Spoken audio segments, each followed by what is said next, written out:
when you are bulimic and you're, 37 kilograms and you've been in that state of mind for 12 months or 18 months or whatever you said, and you sit down with a nutritionist, how tough is it to understand the position that you're in? Is it like denial and like how hard is it to pull yourself back to a healthy lifestyle? Was it a real thing? It's a real denial because, she would say, what celebrity do you think you look like? Mm-hmm. And I'd say, maybe I was like, Eva Longoria. She's like, you're kidding. Like you look like a stick figure. Like you look like a lollipop. Yeah.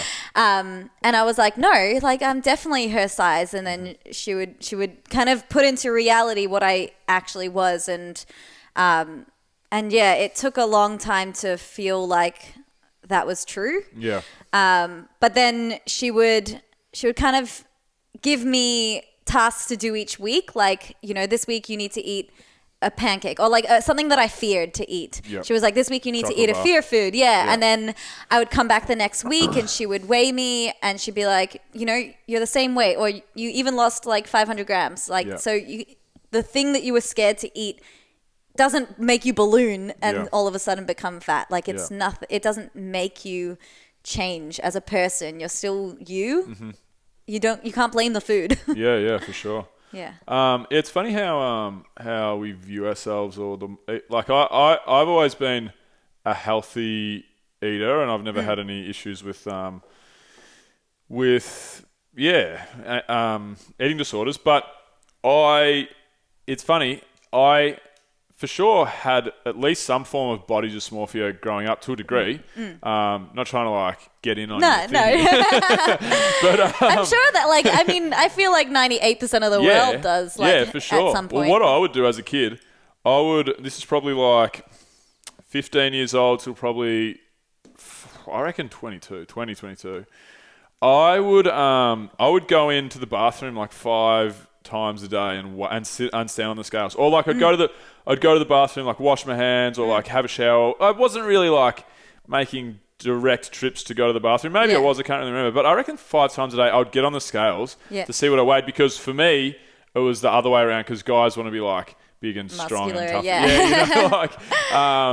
And I think for me it was just like Arnold Schwarzenegger and Sylvester Stallone movies growing up, and I was like, okay, cool. If you want to be successful and like live happily ever after with the woman who gyms, you have to be big and muscly and strong. And it never really went anywhere for me, but to weigh yourself 5 times a day and hope that you're putting on and be stoked if you're putting on 200 grams is not healthy. Yeah, no, you know what I mean? And that's not possible. You can't do that in a day. That's right. Yeah. That's right. So it's funny, how the mind plays tricks on us. So how long was the whole process of getting back to... When was the point where you would say to yourself, all right, cool, I feel like I'm healthy again? Yeah. So I saw that nutritionist for about a year, seeing her twice a week physically and then emailing her every day. Oh, that's a lot. It took lot. Yeah. Heavy work. At any point that I had a meal, I had to email her because I was so anxious about what I just ate. Really? Yeah. It was struggle. And she would email within like 2 hours easily and then just help me. Yeah. She was the savior. Yeah. So after about a year, I was like, okay, I feel like I'm on the right foot. I'd put on a bit of weight. I was still skinny, but it was uncomfortable for me, but I sat with it and I was okay. So then I started to look more into the reasons why I want to be getting bigger or put on weight, because originally my hair started all falling out, but just because of lack of proteins and lack of things, and my nails were shedding and my skin was dry, and I grew this little fur layer over my whole body. Yeah, it's like the coping mechanism of being skinny. You turned into a werewolf. Yeah, to stay warm. So is that what your body does? Yeah, your body goes into shock, and because you don't have fat and muscle to keep yourself warm, keep your bones warm, really, you start to grow hair. Yeah. Whoa. Yeah, just like fur. Insane. It's a soft little fur. Really? Yeah. That's fascinating. Geez, the human body's switched. I know. So, okay. So I wanted to. So one of the things my nutritionist was like, "What do you want to do?" And when was your happiest moments? And I was like, my happiest time was when I was pole dancing. And she was like, "Well, you know, in order to pole dance, you need to build muscle, which means you need to eat proteins and fats and things like that." And I was just like, okay. So I have to like focus on like, I want to pole dance, therefore I need to eat this and this and this. Yeah. Or I want my hair to grow back, therefore I need to eat this and this. So I needed to focus on that end goal that kept me going. Yeah. Because otherwise it was like, well, what am I putting on weight for? Yeah, you had like a performance base, well, I suppose, with the pole dancing stuff. Not a performance, but like, that makes sense. You had tangible goals of things that you wanted to achieve rather than just you want to eat so you put on weight, which is something that you've always felt the opposite. Yeah, exactly. Like I never wanted to eat to put on weight, but I wanted to eat to be able to have the strength to pole dance. Yeah. Oh, that's great. It's lucky you had pole dancing then. Yeah. Really, It was great. Anchor yourself off. Yeah. In terms of a goal and what have you. So what does health and fitness look like to you now as a general sense? You know, you seem very upbeat and healthy and happy right now. Is it still an ongoing struggle? Do you ever have tough times and how do you stay on top of everything? Yeah. So after I had that phase and I felt okay, then I got into competitive pole dancing and I was good for a while until I felt like I was not doing it for me anymore. And I was traveling the world. Like I traveled the whole world teaching classes and it got to a stage where I was like, I don't want to travel, but I was like overseas and I just felt like a caged monkey where it was like I'd arrive somewhere, I'd teach my classes or I'd do a performance that they wanted me to do and then I'd go back to the hotel room and the next day they'd pick me up at this time and I'd teach my classes. And I was like, I literally feel like a dance monkey. Like go out, do your thing. Just like studios whoever around the world. Whoever was hosting me. Like they're beautiful people and like I got to see a lot of the world and they showed me around, but like it wasn't good for you. Yeah, I didn't feel like for me I needed to do that stuff. So there was one point where I used to use my travel as an excuse to not eat because I was in different places or I was transiting. So I would just starve myself again. Yeah. And so I had another episode of low weight a few years ago, maybe 4 years ago, when I dropped again to about 40 kilos. Yeah. And that's when I was like, this means I'm not in a happy place. I'm not doing something that I want to do. So I decided to like say no to a lot more teaching opportunities. And I was like, I just want to focus on me again.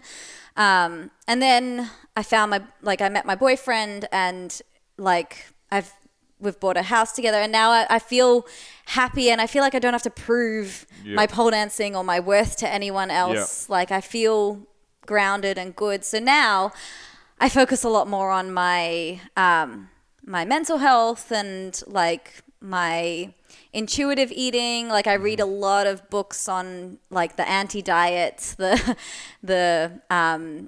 and I listen to a lot of podcasts about women's health and anti-dieting culture and things like that. What does the anti-dieting mean? Anti-dieting is like getting rid of the rules that everyone's ever instilled into you. Yep. So things like you can only eat 3 meals a day. You can only eat this many calories a day. You can only eat food. Eat this, but not those things. Get rid of all the rules and just like eat when you feel hungry. Yeah. And eat whatever you want when you feel hungry. Yeah. It's funny how many ways there are out there to eat though. Yeah. Like you listen to one, like the Game Changers, for example. Yeah. I haven't even watched that documentary. Yeah.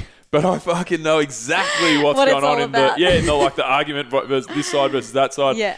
And everybody's talking about it. And there's so many different ways to eat. Jordan Peterson, do you know Jordan Peterson? No. He's an author / he's a university lecturer / author. He basically he's a real smart dude who went on Joe Rogan's podcast one time and then blew up and became a worldwide phenomenon who travels the world telling. He's basically like a new age philosopher. Yeah. Yeah. And it was all because of Joe Rogan's podcast. It's funny. Right. Yeah. But Jordan Peterson's he's written a couple of books in the last couple of years. He's quite good to listen to. But the carnivore diet, like the meat only diet, he eats meat with salt on it 3 times a day. Really? Like it's just a slab of steak with a little bit of salt on it. And because he's so popular, everybody's like, oh my God, the carnivore diet is the new rage and blah, blah.